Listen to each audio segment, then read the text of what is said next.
Hi, I'm Dave, owns your garden guy. Hey guys, there's lots of things to do in a garden. In fact, take a look at our beautiful garden out here. We're all organic. You're gonna see a lot of different types of sorrel, of course, the lettuce, and you got some artichokes coming up, cabbage, of course, some of our mustard greens, and of course, all our different types of onions and garlic. These work out great. But speaking of that, well, let's talk a few herbs that we're gonna go ahead and add to the garden itself.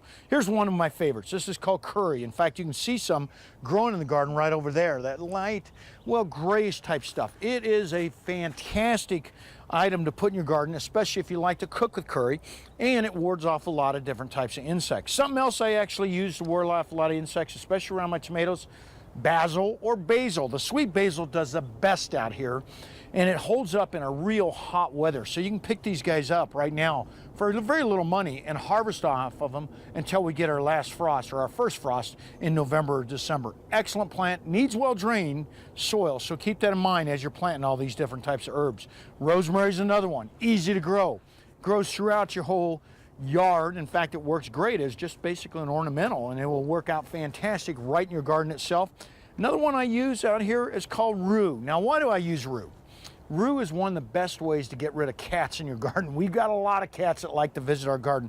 So I go ahead and grow rue and grow it throughout my garden just quite liberally, just to ward those guys off from doing their business in my soft soil. Santalene is another one, nice green foliage, holds up well, gives you a real nice fragrance.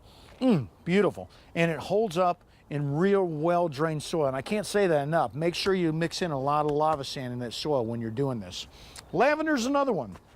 In fact, they've started growing lavender out here in Arizona commercially. Holds up well, gives you that real, almost intoxicating type beauty, and at the same time helps you sleep if you put just a sprig or two underneath your pillow. You can utilize it in virtually anything. Beautiful plant, needs some afternoon shade, as do most of these things, so keep that in mind. And last but not least, some oregano, and it works out fantastic. Why? Because in fact, it will go ahead and cover up your whole garden, and it will do a nice job. In fact, if you look way back there, right among those calendulas back there, those orange calendulas, you can start seeing it starting to take over the garden way back there in that real live bed that we've got back there. And I want to just show one more. I said that was the last one. This is one we're trying. It's called Canary Island Sage. I picked this up at Summer Winds, and it has done fantastic in the back 40 back there. So we're going to try this for the next year or so, see how it goes, and give you a report back.